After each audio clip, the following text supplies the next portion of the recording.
He lived his life alongside his father, who never spoke about the past and forbade him from going near the barn. After the funeral, he broke his promise and discovered why his father had remained silent all these years. See how his attempt to uncover the truth ended. Subscribe and write in the comments which city you are watching from. The house stood exactly as Daniel Mason had left it 20 years ago, only smaller. Time had shrunk everything. The porch where his father once sat sharpening tools, the wide yard where rows of corn had brushed against the wind, the old mailbox that still leaned toward the road, as if trying to listen. It was early afternoon when he pulled his pickup into the gravel drive, and the sound of the engine seemed to echo too loudly in the stillness. The air smelled of dust and oil, like memory. He stepped out and let the door of the truck slam shut. The sound startled a flock of starlings from the nearby fence, their wings cutting through the silence like shattering glass. He watched them rise, dissolve into the pale Nebraska sky, and thought how much this place had resisted change. Even the silence here was the same thick, disciplined, like a held breath. Inside, the air was cool and faintly metallic. Everything was in its place. His father's boots stood by the door, oiled and upright, their toes pointing squarely forward. The coat still hung on its nail beside the door. On the kitchen counter lay the same blackened coffee pot, the same chipped mug. The clock on the wall still ticked. It was the kind of order that felt less like tidiness and more like control. He set his duffel bag down and walked through the rooms slowly, his fingertips grazing the edges of furniture, the corners of door frames. Each object carried the imprint of his father, George Mason, a man who had lived by rules that no one else had written, a man who had built his life around the belief that strength meant silence. Daniel felt him everywhere, though the man had been in the ground for 4 days. The house was an extension of him, neat, practical, impersonal. Even death hadn't disarranged it. He wandered into the small bedroom at the end of the hall, his father's room now stripped of its occupant yet untouched. The bed was made military tight, the sheets crisp and white. On the dresser sat a razor, a tin of polish, a folded handkerchief. Above it hung a photograph of the farm, yellowed and faded, framed beneath a layer of dust. There were no photographs of people.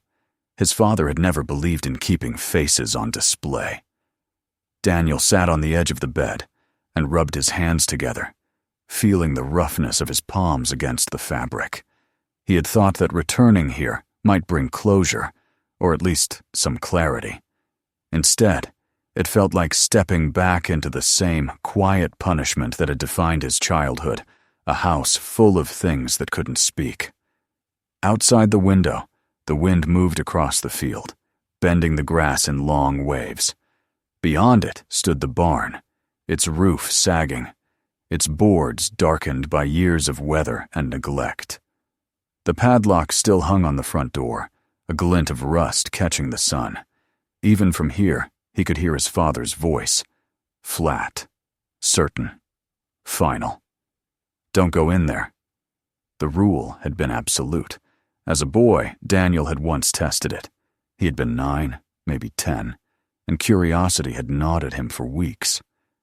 One afternoon, when his father was at the feed store, he'd crept across the yard and tugged at the barn door. The lock had held firm, but a sliver of darkness showed through the gap, and he'd smelled something. Dust, wood, and a faint sweetness he couldn't name. Then a shadow had fallen over him. He turned, and his father was there, eyes like hammered steel. The blow didn't hurt as much as the words. "You stay out," he'd said. "That place isn't for you." From that day, the barn became a boundary he never crossed. It stood behind the house like a watchman, always in sight, always forbidden. In the evenings, when the light dimmed, he sometimes heard faint sounds from within. Shuffling, scrape, maybe wind through the boards. But when he asked, his father only said, "You let it be." And so he did. Now, decades later, he stood at the window, the same shape in the distance pulling at him again. It was strange how grief could resurrect old fears.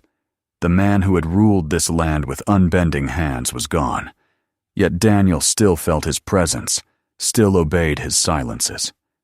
He walked back into the kitchen and poured himself water from the tap. It tasted faintly of iron. The table was still set for one. He sat there and remembered the countless mornings they had shared in this room, his father on one side, coffee steaming, the radio murmuring crop reports, Daniel on the other, eating eggs too fast, trying not to make noise. The house had always been full of sounds that weren't words, the scrape of a chair, the rustle of a newspaper, the clink of a spoon. His father had raised him alone after his mother's death, though he had never said how she died. When Daniel once asked, the man had answered, "It doesn't matter now." He had said it with such authority that even grief itself seemed to stop breathing. After that, Daniel learned to stop asking questions. He remembered the winter mornings, when frost coated the inside of the windows, and his father woke him before dawn. They would split wood behind the house, the sound of the axe ringing against the cold. The old man's movements were precise, efficient. "Grip the handle firm," he would say. "Don't waste energy on guessing. Just do the thing right." And Daniel had. He did everything right. But doing right never earned him more than a nod. The silence between them grew like ivy. At 13, Daniel tried once to break it. He'd brought home a drawing from school, a project, where each student was to sketch their family. His page showed himself and his father, two stick figures beside a crooked house. His teacher had written, "Where's your mother?" He hadn't known what to answer. That evening he placed the drawing on the table. His father looked at it for a long time, then folded it neatly in half and said, "We don't need to dwell on what's gone." He threw it into the stove. As the years passed, Daniel came to accept that some questions had no place in this house. When he turned 18, he left for the city. They never fought. There were no arguments to mark his leaving. His father had simply said, "Do good work," and turned back to his tools. Now, sitting in the same kitchen, he could almost hear that voice again. The weight of it hadn't lessened with time. He looked out the window, the barn still there, still watching. For the first time in years, he wondered what exactly his father had been protecting inside. He spent the rest of the afternoon walking the property. The fields were overgrown, the fences leaning, but the structure of the place remained solid. He found himself inspecting the barn shed doors, the hinges, the nails, as his father would have done. It was a reflex he hated. The man had been gone for less than a week, and already Daniel was moving like him, measuring like him, thinking like him. He caught his reflection in a pane of glass and saw his father's jawline staring back. At sunset, he built a fire in the hearth. The flames cast soft light across the room, bringing life to the shadows. He found a bottle of whiskey in the cupboard, half empty, tightly sealed, and poured a glass. He drank slowly, feeling the burn spread through his chest. For the first time since the funeral, he let himself remember his father as more than the disciplinarian, more than the man who said no. He remembered the day the old tractor broke down, and how his father had spent hours in the heat fixing it alone. Daniel had been a teenager then, sulking, too proud to help. When the machine finally roared to life, his father had said, "You can't wait on others to fix what's yours." He hadn't looked up when he said it, but Daniel understood the lesson. Outside, the sky deepened into blue-black. Through the window, the silhouette of the barn loomed larger now, defined by moonlight. He couldn't shake the feeling that it was somehow alive, breathing with the same restrained rhythm his father once had. The thought unsettled him. He poured another glass. When he finally climbed into bed, the sheets were cold. The ticking clock in the hallway grew louder in the dark, each second marking a life that no longer moved. He dreamt of the barn. He dreamt that the door was open, and that he was standing inside, surrounded by whispering paper and light. His father was there too, younger, softer, holding something small in his hands, a letter, maybe, or a photograph. When Daniel tried to speak, the man turned and said, "Not yet." He woke before dawn. For a moment he didn't know where he was. Then the smell of the house wood, oil, dust anchored him. He sat on the edge of the bed, elbows on his knees, listening to the quiet. It wasn't peaceful. It was the kind of silence that waits. When the first light crept through the curtains, he went to the window again. The barn stood in the same place, steady, patient. The wind stirred the grass around it, bending the stalks like bowed heads. He realized then that his father's presence hadn't left with the funeral. It was still here, sealed inside these walls, inside that locked door. The man had always built his world around rules, around barriers.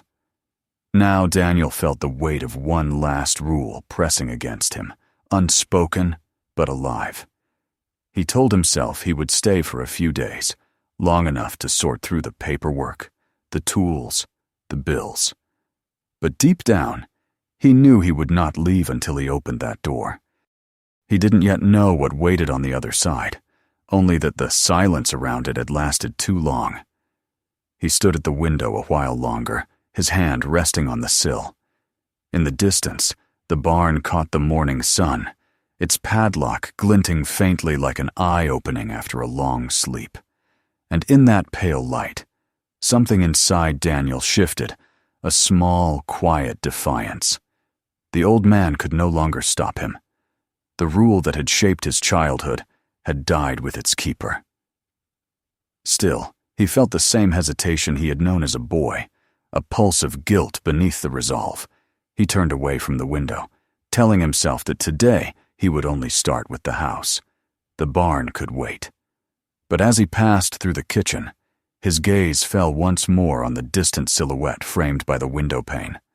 The sight of it sent a ripple through him, not fear exactly, but recognition-like, looking into a mirror that reflected more than his face.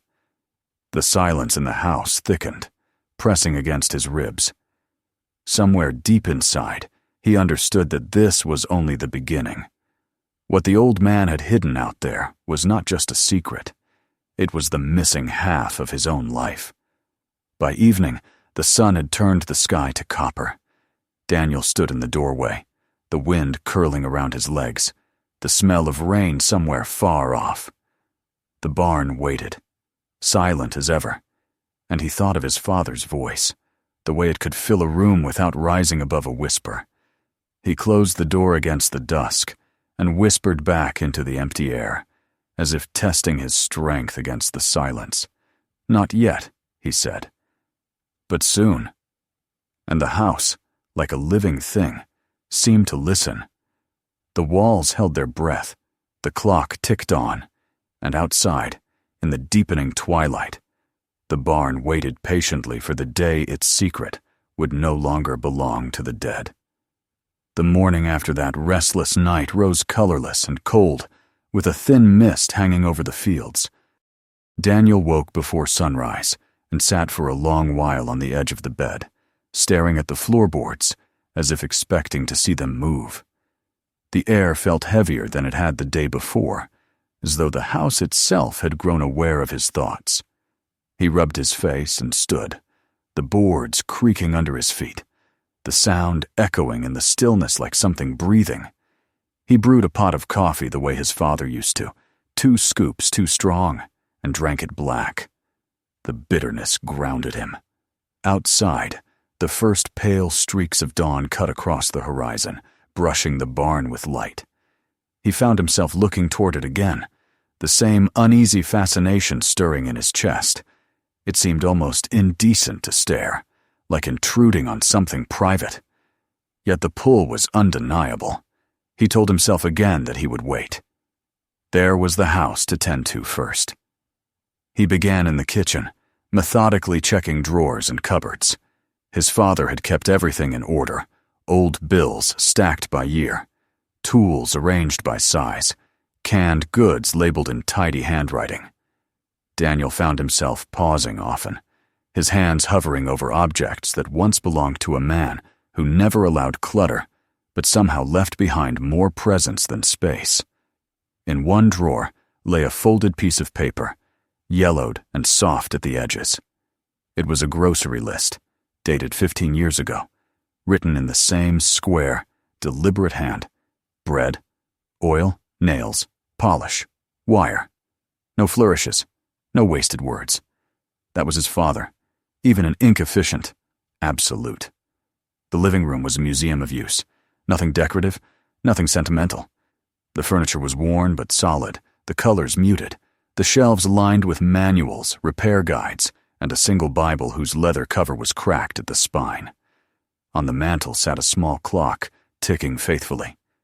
Daniel ran his hand along the top, gathering a thin layer of dust, and wondered when his father had last wound it. He moved into the narrow hallway and paused before the door to what had once been his own room. He hadn't opened it yet. When he did, the air inside was stale but familiar. The bed was still there, covered with the same faded blanket from his childhood, the same pattern of navy stripes. On the wall hung an empty frame, where once a map of the United States had been pinned. He could almost see the pushpins marking places he had promised himself to visit. He had left them behind when he left home, as if freedom had to start with forgetting. He sat on the bed, running his fingers over the worn quilt, and remembered the sound of his father's boots approaching at night. Not angry, steps, measured, heavy, full of thought. The door would open slightly, just enough for a line of light to fall across the floor. His father never came in, never said good night. The door would close again, and Daniel would lie there, awake, listening to the wind moving across the barn outside. That sound had once comforted him. Now it returned like an echo from another life. By midday, he had made his way to his father's bedroom. It was a room stripped of softness, like the man himself. The bed was perfectly made, the sheets tight enough to bounce a coin, the dresser top bare except for a comb and a folded towel. But when Daniel opened the bottom drawer, he found something unexpected, a wooden box, polished smooth from years of touch. Its surface was carved with faint initials, perhaps once done by his father's knife. He lifted it carefully and set it on the bed. Inside were old letters, bound with twine, their corners fragile with age. Some were addressed to George Mason, others to no one at all. Beneath the letters lay a small brass key, the metal dulled but still warm from the sun that had seeped into the wood. Beneath it, a folded note rested, written in the same steady handwriting. If you can't forgive, at least understand. The words struck him like a voice from the next room. He read them again, feeling his pulse quicken. The key gleamed faintly in the morning light. He didn't need to wonder what it opened. Every cell in his body seemed to know. For a moment, he thought he heard footsteps above him, though the house had no attic. He held the key in his palm until it left an imprint in his skin, then slipped it into his pocket. He spent the rest of the afternoon drifting through the house, finding memories where he hadn't expected them. The kitchen doorframe still bore a faint pencil mark, his height at age 12. He could almost hear his father's dry voice. "Stand straight. Don't cheat." There had been no laughter in that moment, but there had been something else. Something almost like pride. As he moved through the rooms, Daniel began to sense the shape of his father's love, not warm or tender, but carved, restrained, the kind that built fences instead of bridges. The day turned cloudy, shadows gathering in the corners of the house. By evening, thunder rolled across the plains. Rain began to fall, first in scattered drops, then in steady sheets. He sat by the window with a mug of coffee gone cold, staring at the barn through the blur of rain. The roofline sagged, but the structure still held its dignity, like an old soldier. He remembered his father on nights like this, sitting in silence by the same window, watching the storm without flinching. He used to wonder what the old man saw in the rain. Maybe it reminded him of something he couldn't say. Lightning split the sky, and for an instant the barn glowed white. In that flash, Daniel thought he saw movement, a flicker, a shape shifting behind the window slats. When the darkness returned, he rose slowly, his heart beating harder than it should have. He told himself it was nothing, only the wind, only the years playing tricks on him. But another flash of lightning revealed the same glint of metal on the door, the padlock, old but unbroken. The key in his pocket felt suddenly heavy, as if alive. He waited until the rain softened before stepping outside. The air was sharp, charged with the smell of wet earth. Each step through the grass brought back a memory, his father's voice calling him in for supper, the weight of chores unfinished, the feel of being small beneath that endless sky. The barn loomed closer, its walls streaked with rain. He paused at the door, the lock dangling like a relic. His hands were trembling when he fit the key into place. It turned with a sound, both delicate and final. The latch gave way, and the door creaked open, releasing a breath of air thick with dust and something sweeter.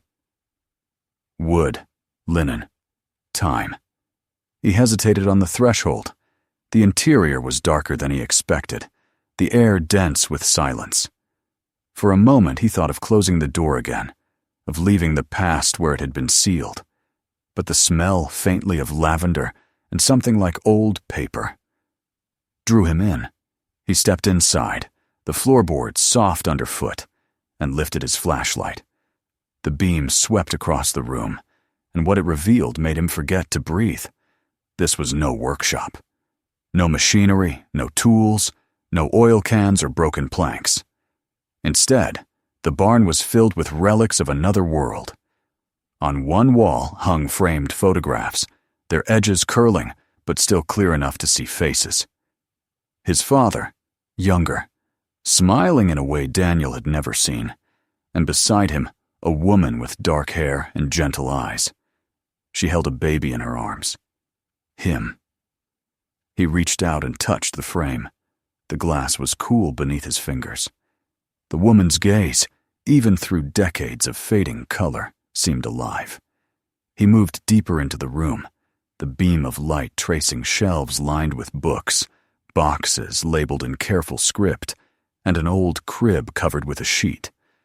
When he pulled the fabric away, dust swirled upward like smoke. Inside the crib lay a small knitted blanket, still soft to the touch, and a worn, stuffed rabbit with one ear missing. Daniel sank onto a wooden stool nearby, his knees unsteady. All these years, his father had kept this place intact, a sanctuary untouched by time. He imagined the man coming here after long days, sitting where he now sat, surrounded by the remnants of a life that had vanished too soon. The thought made his chest ache. He turned toward a small writing desk in the corner. On it lay stacks of letters, some sealed, others opened and read until the paper had thinned. He picked one at random. The handwriting was unfamiliar looping, delicate. "My dearest George," it began. "I can hear Daniel laughing from the porch as I write this. He has your eyes when he smiles, though he frowns like me when he concentrates. The doctor says the treatments may buy us time, but I see it in his face. He knows what I already know. I am not afraid for myself. I am only afraid for you, for what this will make of you." The letter trembled in his hand. He read on, each sentence deepening the quiet around him. She wrote of her illness, of her hope that Daniel would grow up without the shadow of her suffering, of her trust that George would protect him from the pain of remembrance. "When I am gone," she wrote, "promise me you will not let him carry my ghost. Keep what is good, hide what will hurt. Let him think me at peace." Tears blurred the ink before he realized he was crying. He wiped them away with the back of his hand, smearing the words. The floor creaked under his weight as he stood, and he noticed something glinting on the far side of the room, a photograph propped against a stack of boxes. It showed his parents on their wedding day. His father's expression was almost unrecognizable, open, full of youth. The woman beside him, his mother, radiated warmth. It was like looking into another reality. Daniel's mind raced through years of distance, the cold dinners, the curt replies, the silence that had replaced affection. His father hadn't been cruel for cruelty's sake. He had been guarding something sacred. The realization struck him with both sorrow and awe. Every rule, every quiet command, every wall built between them had been born, not from hatred, but from grief. He opened another box, smaller than the rest, and found a bundle of envelopes tied with ribbon. On the topmost one, written in the same elegant hand, were the words, "For my son, if one day he should know." He couldn't bring himself to open it yet. The weight of it in his palm was enough.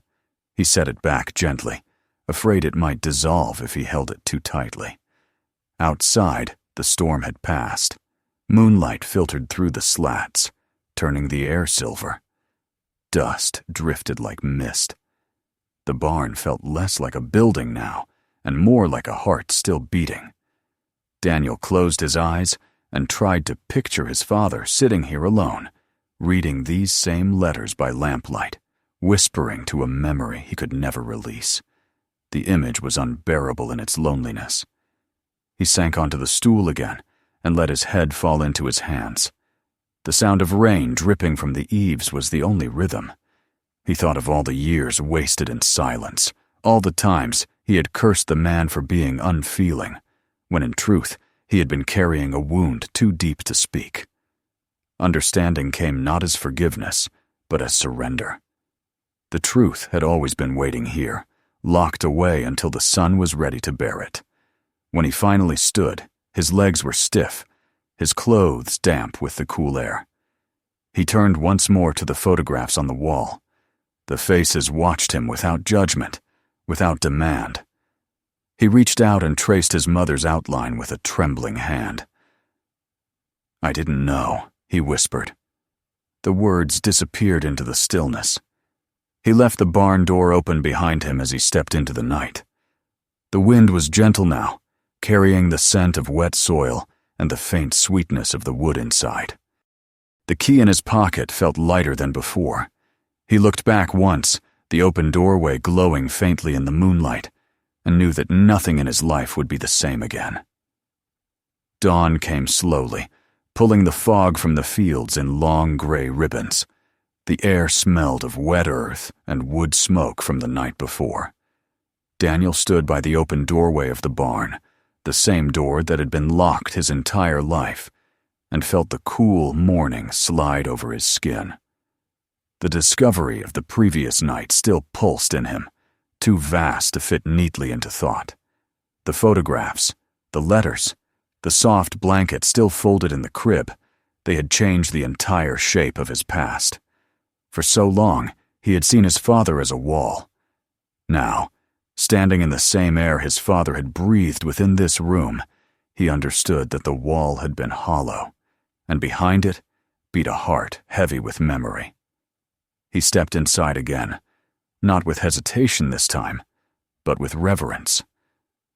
The light came thinly through the cracks in the wood, settling on the dust in golden lines. Everything felt fragile, like an old prayer. The smell of lavender was stronger in the morning, rising faintly from the fabrics and paper. He picked up one of his mother's letters, the edges trembling in his hands, and read her words again. They were steady, tender, written in the calm of someone who had already made peace with leaving. She had wanted to protect them both, her husband from despair, her child from grief, and his father, unable to let her go, had obeyed her wish so completely that he erased her from the world, saving her not for himself, but for this place, hidden behind a padlock and silence. As the light grew stronger, Daniel saw more of what he had missed before. A stack of small notebooks lay on the shelf above the desk, their covers worn and darkened by age. He opened one at random. Inside were notes written in his father's sharp, deliberate hand, short sentences, precise and spare. He asked again today. I couldn't tell him. Not yet. Another entry. He's grown taller than me. Looks at me like a stranger. Maybe that's best. Page after page, the words alternated between routine observations and confessions, too quiet for any voice. I come here each night. The smell is still here. If I close my eyes, I can hear her laugh. Sometimes I think I see her in him. It scares me. I can't lose that again. Daniel closed the notebook carefully, as though the pages might disintegrate beneath his touch.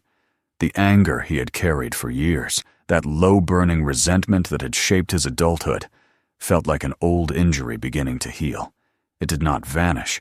It shifted into something deeper, sadder, softer.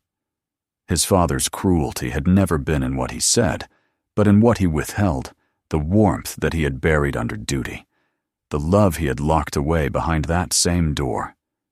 He spent the day cleaning the barn, not to erase the past, but to honor it. He wiped the dust from the photographs, sorted the boxes, stacked the letters neatly on the table. Every small motion felt like an apology spoken aloud. Outside, the sun rose high, drying the last traces of the night's rain. He opened both doors wide, letting the light flood the space until the air shimmered. The barn no longer felt like a tomb. It breathed again. At noon, he found himself reading more of the letters, one after another, as if he could piece together the woman who had loved him only in the first years of his life. She wrote of simple things, how she used to hum when she cooked, how his father pretended not to enjoy her singing, how he would fix things around the house while she painted the nursery walls. In one letter, written near the end, she spoke of fear. When I am gone, George will close himself to the world. You must one day open him again, even if I cannot tell you how. Daniel folded that letter and pressed it to his chest, a strange warmth spreading through him. She had known everything that would come after his father's silence, his own confusion, the long gap between them. As the afternoon stretched, he began to sense what his next step must be. The past had been unearthed, but understanding it meant carrying it into the world, not leaving it here. He found an old frame in one of the storage crates and placed inside it the wedding photograph of his parents, the one where his father's smile was so startling in its youth. He brought it back to the house, setting it on the mantel above the fireplace. The act felt both defiant and right, as though he were finally restoring something that had been stolen from time. The face of his mother, once forbidden, now lived openly in the house she had once called home. That evening, he sat in the kitchen as the light faded. The quiet had changed. It no longer pressed against him. It surrounded him like a gentle hum. He poured a glass of whiskey, the same bottle his father had left half-finished, and spoke into the room. His voice was rough from disuse. You did what you thought was right, he said. Maybe I would have done the same. The words surprised him. They did not absolve everything, but they bridged the distance just enough for peace to slip through.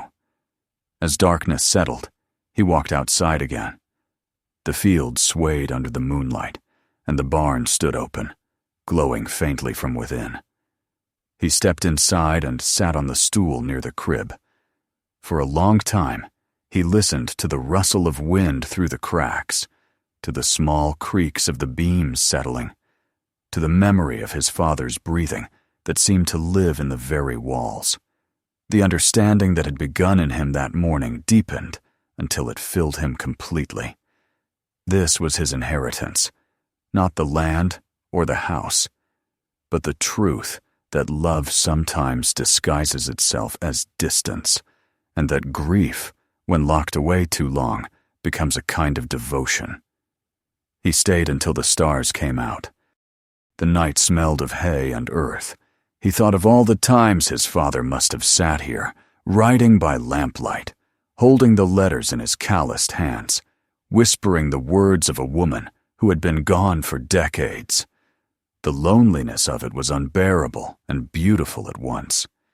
Daniel whispered into the dark, not to the dead, but to the part of himself that still waited for his father's approval. "I know now," he said. "You didn't hide her from me. You were keeping her safe." He felt something ease within him, like a door unlatched. In that release, he sensed his father's presence, not hovering above him like a ghost, but inside him, quiet and steady. The same silence that had once been punishment now felt like understanding. In the following weeks, Daniel stayed on the farm. He fixed the porch steps, patched the roof, cleared the weeds that had overtaken the yard. He did it not out of duty, but with a sense of restoration. Each nail driven, each board replaced, felt like another way of speaking to his father. When he worked, he often left the barn doors open. Inside, he arranged the space carefully, leaving every relic where it had been. The crib remained in its corner, the letters in their box, the photographs on the wall. But now there was air, movement, sunlight. He began to write, too. At first, it was only a few lines in an old notebook he found in a drawer. "I came home to bury you and found you still here. The barn breathes differently when the wind comes from the north. I think she would have liked the way the sun falls through the slats." The words came slow, halting, but they felt necessary. He didn't intend them as a journal or a confession. They were simply conversations, the kind he had never been able to have when his father was alive.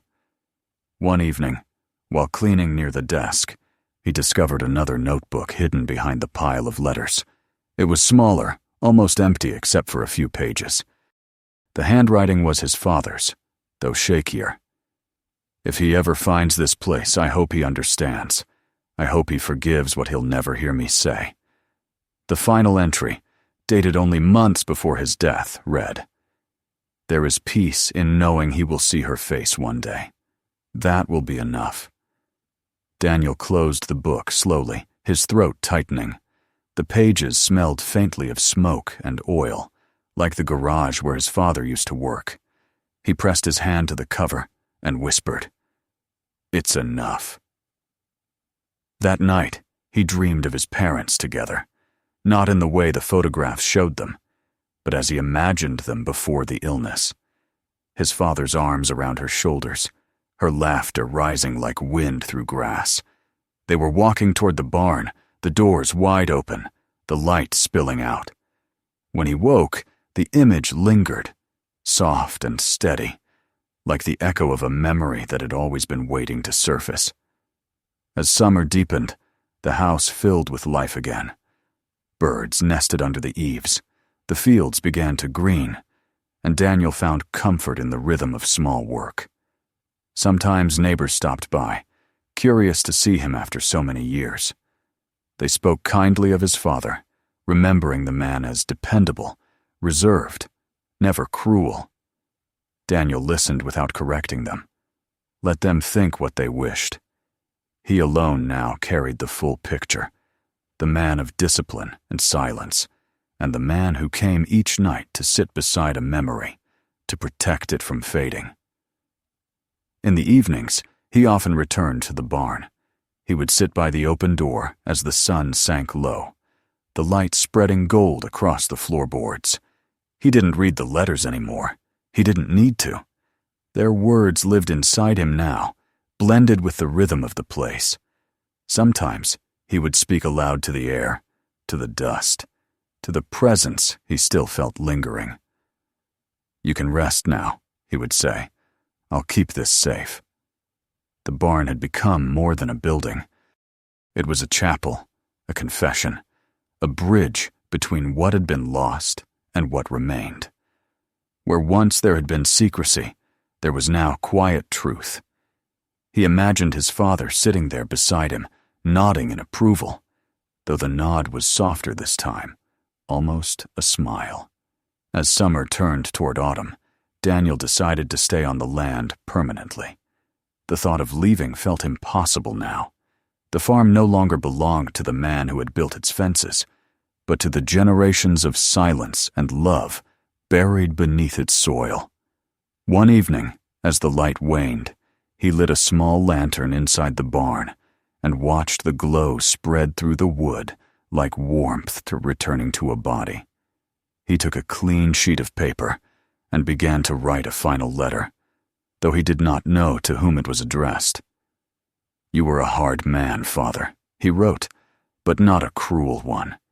You carried more love than you could show. I see that now, and I'll carry it too." When he finished, he folded the letter carefully and placed it in the drawer with the others. Then he stepped outside. The sky was deep blue, the fields whispering in the wind. Behind him, the barn door swung slightly open, letting a line of light spill onto the grass. He stood there for a long time, breathing in the scent of the land, the faint sweetness that always lingered around the barn. The world felt larger now, yet closer, bound together by all the things finally understood. And as the evening settled around him, Daniel realized that the silence he had inherited was no longer something to fear. It was not an absence, but a presence, filled with everything his father had been too human to say. Subscribe to the channel, share the video, and stay tuned for the next stories. Your support keeps the stories going.